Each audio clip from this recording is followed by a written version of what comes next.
আর্জেন্টিনাকে নিয়ে আবেগ উচ্ছ্বাস অনেক তো হলো। এইবার একটু বাস্তবতায় ফিরি।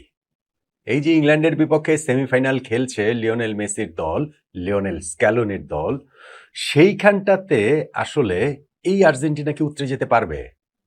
আমরা নকআউট পর্বের ৩টা ম্যাচে আর্জেন্টিনাকে যেমন দেখেছি, তাতে ইংল্যান্ডের বিপক্ষে নিঃসন্দেহে অনেক বড় চ্যালেঞ্জ আর্জেন্টিনার সামনে অপেক্ষা করে আছে। এবং আমার একটা আশঙ্কার জায়গা হচ্ছে, আশঙ্কার জায়গা নাও হতে পারে। অবভিয়াসলি এই আর্জেন্টিনার সামর্থ্য তো আছেই ইংল্যান্ডকে টপকে যাওয়ার, অবশ্যই সামর্থ্য আছে ফাইনালে স্পেন আসুক বা ফ্রান্স আসুক তাদেরকে হারানোর, অবশ্যই সামর্থ্য আছে তাদের back to back world cup জেতার। কিন্তু গত ৩টা ম্যাচে নকআউট পর্বে যে আর্জেন্টিনাকে দেখা গেছে, লিওনেল স্ক্যালোনির আর্জেন্টিনা, তাতে আমার মনে হচ্ছে যে কোথাও না কোথাও গিয়ে victim of his own success, নিজের সাফল্যের শিকার না হয়ে যান স্ক্যালোনি তার ওই ট্যাকটিক্যাল পয়েন্ট অফ ভিউ থেকে। সুইজারল্যান্ডের বিপক্ষে এই ম্যাচটাতেও Argentina to some extent lucky ছিল, অবভিয়াসলি সেই রেড কার্ডের কারণে। এবং সেই রেড কার্ডটা কেন 100% যৌক্তিক, আমি ওইটা নিয়ে একটা বিস্তারিত আলোচনা করেছি। এবং ওইটা যে পুরো ম্যাচের মোমেন্টামটা চেঞ্জ করে দিয়েছে, ক্রিকেটের মতো ফুটবলের টার্নিং পয়েন্ট যেটা, এটার সঙ্গে কার কোনো দ্বিমতের সুযোগই নেই। কিন্তু ওভারঅল আর্জেন্টিনা যেই ম্যাচটা খেলেছে, সেইটা এই ওয়ার্ল্ড কাপে প্রবাবলি আর্জেন্টিনার সবচেয়ে poor match. Tactical point of view থেকেও সবচেয়ে পুয়ার ম্যাচ, এক্সিকিউশনের জায়গা থেকেও সবচেয়ে পুয়ার ম্যাচ। এবং যদি ওই লাল কার্ডটা না হতো, তাহলে আর্জেন্টিনার জন্য সুইস বাধা টপকে যাওয়াটা আরো অনেক ভীষণ কষ্টকর হতো। কেন আমি এই কথাগুলো বলছি? দেখেন, এই আর্জেন্টিনার সবচেয়ে বড় শক্তির জায়গা কি? Lionel Messi. এখনো Lionel Messi, still Lionel Messi, 39 বছর বয়সে লিওনেল মেসি, এখনো তিনি ডিফারেন্সটা মেক করে দিচ্ছেন। এবং সেইটা যে কোনো বিচ্ছিন্ন ঘটনা, এইটা যে ওই ফেলে আসা অতীতের একটুখানি গ্লিমস তিনি দেখাচ্ছেন তা না। ম্যাচের পর ম্যাচ একই কাজ মেসি করে যাচ্ছেন। মেসি এই ওয়ার্ল্ড কাপের ধরেন প্রথম 2টা ম্যাচে আর্জেন্টিনা 5 গোল দিয়েছে, সবগুলোই মেসি করেছেন। তখন মনে হচ্ছিল যে মেসি একাই কি গোল দেবেন নাকি। আবার ধরেন প্রথম 4টা ম্যাচে মেসির কোনো অ্যাসিস্ট ছিল না, যে মেসি কি অ্যাসিস্ট করতে পারবেন না নাকি, শুধু গোল দেওয়াই কাজ।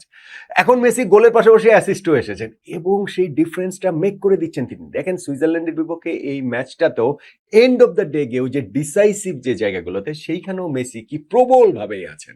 প্রথমত কর্নারটা থেকেই, তার কর্নার থেকেই গোলটা হয়েছে, সেইখানে তারও আরো একটা অ্যাসিস্ট।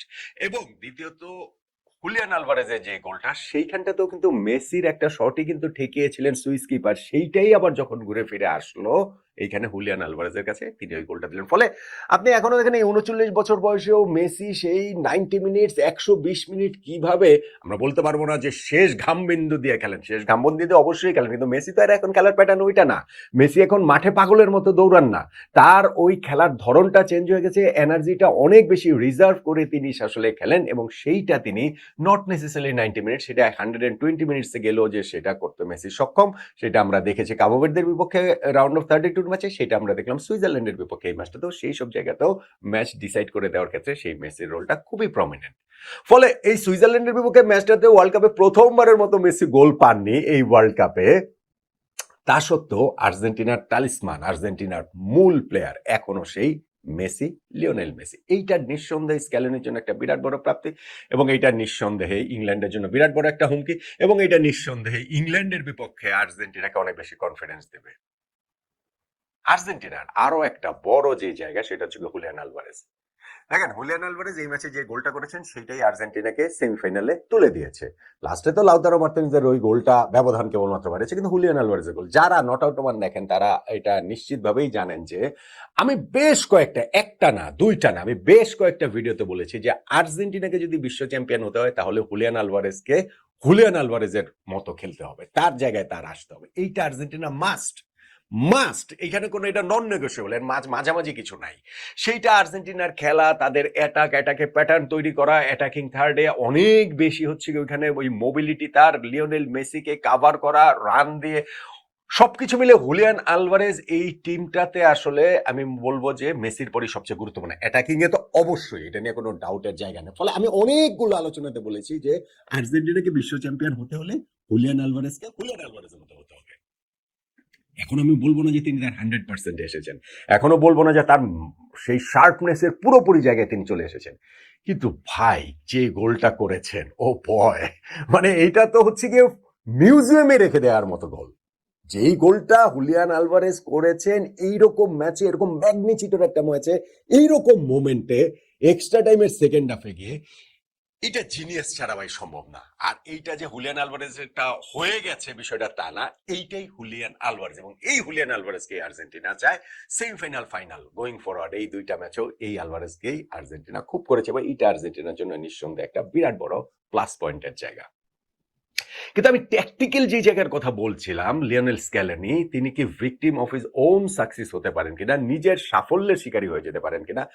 স্ক্যালোনের এটা আমি কেন বলছি, স্ক্যালোনের একটা জিনিস দেখবেন যে তিনি আর্জেন্টিনার হয়ে যে 100 বেশি ম্যাচ তিনি চার্জে ছিলেন, বেশিরভাগ ম্যাচে এই ম্যাচটাতেই শুধু ব্যাক টু ব্যাক তিনি একই 11 নিয়ে খেলালেন। এটা বোধহয় তৃতীয় বা চতুর্থবার এরকম তিনি খেলেছেন। মোটামুটি তিনি প্রতি ম্যাচে 11 চেঞ্জ করেন। মোটামুটি তিনি স্ট্র্যাটেজিক পয়েন্ট অফ ভিউ থেকেও ট্যাকটিক্যাল চেঞ্জও তিনি রেগুলার করেন। আর্জেন্টিনা যেমন এই ওয়ার্ল্ড কাপে 4-3-3 খেলা শুরু করে এখন কিন্তু 4-4-2 চলে গেছে। 4 জন সেন্ট্রাল মিডফিল্ডার নিয়ে আর্জেন্টিনা খেলাচ্ছে। এখন এই 4 জন সেন্ট্রাল মিডফিল্ডার নিয়ে যখন আপনি ইংল্যান্ডের বিপক্ষে খেলবেন, যেই দলটাতে ডেকলান রাইস এবং এলিয়ট অ্যান্ডারসনের মতো দুইজন এলিট মিডফিল্ডার রয়েছেন, এলিট লেভেলের মিডফিল্ডার, সুপার সেন্ট্রাল মিডফিল্ডার, এবং আপনি যদি এখনকার ওয়ার্ল্ড ফুটবলের কথা বলেন, আপনি টপ 5-এর মধ্যে এই দুইজনের একজনকে রাখতেই হবে। আমার ধারণা টপ 10-এর মধ্যে এই দুইজনকেই রাখতে হবে, এই এলিয়ট অ্যান্ডারসন, ডেকলান রাইস।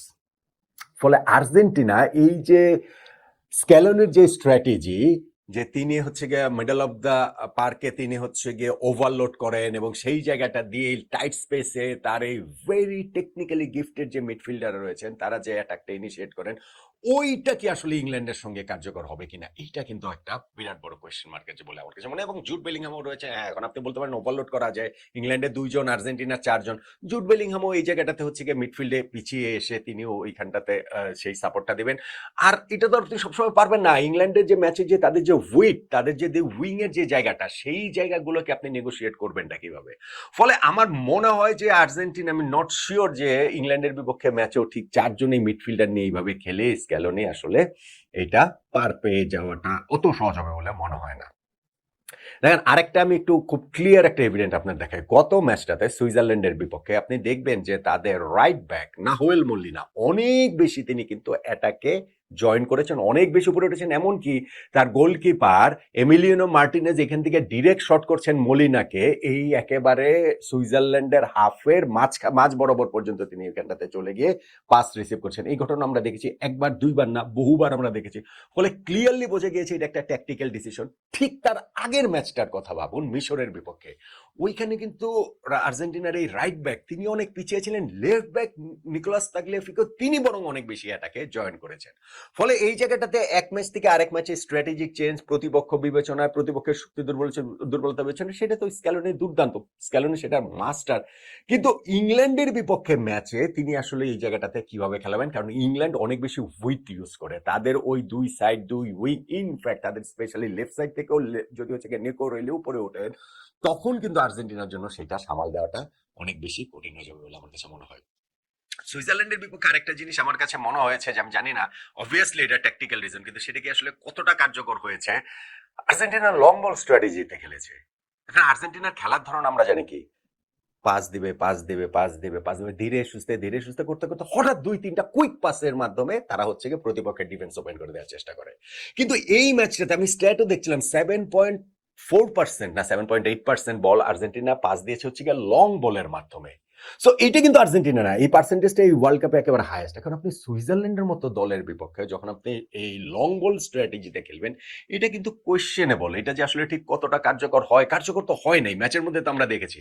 আপনি ভাই লাল কার্ড খাওয়ার পরে সুইজারল্যান্ডের অবস্থাটার কথা বাদ দেন, মানে ওইটা তো একটা অসম লড়াই হয়েছে, এবং আমিও ওই অসম লড়াইটাতে আমারও পয়েন্ট একটাই, যে ওই লাল কার্ডেই ম্যাচ শেষ। আর্জেন্টিনা হয় 90 মিনিটে জিতবে, বা 120 মিনিটে জিতবে, বা টাই ব্রেকারে গিয়ে জিতবে, মানে ম্যাচটা তখন আর কোনোভাবেই ইনব্যালেন্সে ছিল না। কিন্তু এর বাইরে যে লং বল স্ট্র্যাটেজিতে আর্জেন্টিনা খেলেছে, সেইটা সুইজারল্যান্ডের বিপক্ষে খুব কার্যকর হয়েছে বলে মনে হয় না, এবং ইংল্যান্ডের বিপক্ষে আরো বেশি হবে না। ইংল্যান্ডের বিপক্ষে হবেই না, কারণ হচ্ছে কি এই লং বল স্ট্র্যাটেজির মাস্টার হচ্ছে মানে আতুর ঘরেই ইংল্যান্ড সারা জীবন ওইভাবেই খেলেছে। এখন না হয় ইংল্যান্ড চেঞ্জ হয়েছে, কিন্তু ওইটা তাদের একেবারে ডিএনএ এর মধ্যে রয়ে গেছে। ফলে এইটা খেলে আসলে ইংল্যান্ডের সঙ্গে যে পার পাওয়া যাবে আমার কাছে সেটা মনে হয় না। ফলে স্ক্যালনের এই জায়গাটাতেও নিঃসন্দেহে চিন্তা করার সুযোগ অবশ্যই অবশ্যই থাকছে। একটা বড় জায়গা আমার কাছে যেটা মনে হয় সেটা হচ্ছে গিয়ে প্রপার এলিট ইউরোপিয়ান টিমের এগেনস্টে আর্জেন্টিনা লাস্ট ওয়ার্ল্ড কাপের পরেই প্রথম খেলতে নামছে ইংল্যান্ডের বিপক্ষে। আর্জেন্টিনার পার্টটা যদি লেটস সে স্পেনের মতো হতো, যেখানে স্পেন রাউন্ড অফ 16-এ পর্তুগালের মুখোমুখি হয়েছে, কোয়ার্টার ফাইনালে তারা বেলজিয়ামের মুখোমুখি হয়েছে, দুইটা এলিট ইউরোপিয়ান টিমের মুখোমুখি হয়েছে, তাহলে কিন্তু আর্জেন্টিনার জন্য কাজটা আরো অনেক বেশি কঠিন হতো। এখন দেখেন আর্জেন্টিনার তুলনামূলক সহজ হয়েছে, কারণ গত ওয়ার্ল্ড কাপের পর থেকে আর্জেন্টিনা একটা ইউরোপিয়ান টিমের এগেনস্টও খেলে নাই আনটিল এই বিশ্বকাপ শুরুর আগের প্র্যাকটিস ম্যাচটাতে আইসল্যান্ডের বিপক্ষে তারা খেলছে, যে আইসল্যান্ড ওয়ার্ল্ড কাপে কোয়ালিফাই করতে পারেনি। ওয়ার্ল্ড কাপে এসে তারা দুইটা ম্যাচ খেলেছে, অস্ট্রেলিয়ার বিপক্ষে গ্রুপ পর্বে এবং এই যে সুইজারল্যান্ডের বিপক্ষে তারা খেলো। এখন একদিক থেকে সুবিধা যে আর্জেন্টিনা ইউরোপিয়ান টিমের এগেনস্টে রিদমটাও তারা আস্তে আস্তে তুলনামূলক সহজ থেকে কঠিন দলের দিকে যাচ্ছে, এটা আর্জেন্টিনাকে হেল্প করছে। কিন্তু ইংল্যান্ডের বিপক্ষে খেলা মানে একেবারে ডিফারেন্ট বল গেম। ফলে ওই জায়গাটাতে আর্জেন্টিনা আসলে স্ট্রাগল করতে পারে, আর্জেন্টিনার সেই স্ট্রাগল করার আশঙ্কার জায়গাটা আসলে রয়েছে। আরেকটা যে জায়গা সেটা হচ্ছে কি টায়ার্ডনেস। ভাই আর্জেন্টিনার এই দলটা মোটামুটি গত বিশ্বকাপেরই দল, এই দলটা খুব বেশি হচ্ছে গিয়ে ফ্রেশন আপ করা হয়েছে বিষয়টাকে আমরা সেভাবে বলতে পারবো না। গত ওয়ার্ল্ড কাপের 17 জন রয়েছেন, 11-এর কথা বললেও মোটামুটি 9-10 জন তো গত ওয়ার্ল্ড কাপের সেই 11-ই খেলছে। অ্যাপার্ট ফ্রম ডি মারিয়া আসলে পুরো ওয়ার্ল্ড কাপের স্কোয়াডটাই, ওয়ার্ল্ড কাপ টিমটাই আর্জেন্টিনা খেলাচ্ছে। সেই আর্জেন্টিনা গত 3টা নকআউট ম্যাচটা কিরকম মানে শুধু ফিজিক্যালি না মেন্টালিও তাদের কাছ থেকে নিয়েছে। আপনি দেখেন যে কাবো ভের্দের বিপক্ষে তারা 90 মিনিটসে জিততে পারেনি, এক্সট্রা টাইমে গিয়ে জিতেছে। মিশরের বিপক্ষে তারা 79 মিনিট পর্যন্ত 2-0 পিছিয়ে থেকে তারপরে গিয়ে তারা 90 মিনিটসের মধ্যে মানে নির্ধারিত সময় তারা জিতেছে ওই 13 মিনিটের ম্যাচে। এবং এই সুইজারল্যান্ডের বিপক্ষে তারা 10 জনের সুইসদের শেষ 20-25 মিনিট পাওয়া সত্ত্বেও উইনিং গোল আদায় করতে পারেনি, তারা এক্সট্রা টাইমে গিয়ে জিততে হয়েছে। ফলে এই পরপর 3টা এরকম ফিক্সচার পেরিয়ে আসা, যেই 3টা ফিক্সচার আর্জেন্টিনার জন্য ভেরি ইজি হওয়ার কথা ছিল, ওয়াক ইন দ্য পার্ক হওয়ার কথা ছিল, সেই আর্জেন্টিনা যখন এইভাবে তাদের উতরাতে হয়েছে, ইংল্যান্ডের বিপক্ষে ম্যাচে তাদের ওই fatigue, mental fatigue, physical fatigue, tiredness, এইটা আসলে একটা গুরুত্বপূর্ণ জায়গা হয়ে যেতে পারে বলে আমার কাছে মনে হয়। ইংল্যান্ডেরও এটা হয়েছে, মানে ইংল্যান্ডও যে নকআউট পর্বের ম্যাচগুলো তারা খুব সহজে পার পেয়েছে বিষয়টা তো তা নয়। ইংল্যান্ডও এই জায়গাটাতে তারা কঙ্গোর বিপক্ষে পিছিয়ে থেকে তাদের জিততে হয়েছে, মেক্সিকোর বিপক্ষে ম্যাচটাও তারা আসলে খুবই খুবই কষ্ট করে জিততে হয়েছে, এবং সেই ম্যাচটাও হচ্ছে ফিজিক্যালি মেন্টালি অনেক কিছু নেওয়ার মতো। আর এই লাস্ট যে ম্যাচটা কোয়ার্টার ফাইনাল ম্যাচটা, সেই ম্যাচটাতেও কিন্তু ইংল্যান্ডকে জিততে হয়েছে, সেইটাও এক্সট্রা টাইমে গিয়ে। ফলে ইংল্যান্ডের জন্য এই মানে ইংল্যান্ডও যে এই কাজটা যে তারাও যে আসলে খুব ভালো জায়গায় থাকবে তা না, কিন্তু আপনি যখন আর্জেন্টিনা স্কোয়াড ইংল্যান্ড স্কোয়াড তুলনা করবেন, আর্জেন্টিনা স্কোয়াডের অ্যাভারেজ এইজের সঙ্গে তুলনা করবেন, সেই জায়গাটা থেকে আমার মনে হয় যে আর্জেন্টিনার ওই ফ্যাটিকের জায়গাটা আরো একটু বেশি থাকবে। এইটার সঙ্গে আসলে স্ক্যালোনিকে ডিল করতে হবে। Having said all those things, এই আর্জেন্টিনা বিশ্বকাপ জিততে পারে, অবভিয়াসলি তারা এই বিশ্বকাপ জিততে পারে, অবভিয়াসলি তারা ইংল্যান্ডকে হারাতে পারে, ফাইনালে ফ্রান্স বা স্পেনকে তারা হারাতে পারে। কিন্তু এই যে ফ্যাক্টরগুলোর কথা আমি বললাম, আমি জানি না ঠিক যে লিওনেল স্ক্যালোনি ইংল্যান্ডের বিপক্ষে ম্যাচে তার টিমকে কোন ফরমেশনে মাঠে নামাবেন, কোন স্ট্র্যাটেজিতে খেলাবেন। তবে সুইজারল্যান্ডের বিপক্ষে ম্যাচটা টু সাম এক্সটেন্ট, অনেক দিক থেকে, টু সাম এক্সটেন্ট না অনেক দিক থেকে আর্জেন্টিনা আসলে লাকি। কেননা ওই রেড কার্ডটা না হলে আর্জেন্টিনার জন্য এই ম্যাচ উচ্চারণটা যত কঠিন হচ্ছে তার চেয়েও আরো অনেক বেশি কঠিন হতো। কিন্তু এলিট যে টিম, এলিট যে কোচ, যার হাতে এতগুলো এলিট প্লেয়ার রয়েছেন, তারা তো এই চ্যালেঞ্জের জায়গাগুলোতেই থ্রাইভ করেন। এই চ্যালেঞ্জটা তো উচ্চারণই তো হচ্ছে বিশ্ব চ্যাম্পিয়নদের হলমার্ক। এবং এই আর্জেন্টিনা যেহেতু 4 বছর আগে একবার বিশ্বকাপ জিতেছে, তারা নো হাউটা অন্য যে কারো চেয়ে ভালো জানে যে এই পরিস্থিতিগুলো থেকে কিভাবে উতরে যেতে হয়। ফলে সেইগুলো উতরে যেয়ে ইংল্যান্ডের বিপক্ষে ম্যাচ জিতে ফাইনাল খেলায় এই আর্জেন্টিনার পক্ষে সম্ভব, ভীষণ রকমেরই সম্ভব। সেইটা গত 3টা ম্যাচ আর্জেন্টিনার জন্য জেতা যত কঠিনই হোক না কেন। লিওনেল মেসি এবং আর্জেন্টিনার আরেকটা বিশ্বকাপ জয়কে তাই রুলড আউট করে দেওয়াটা স্রেফ বোকামি ছাড়া আর কিছু না।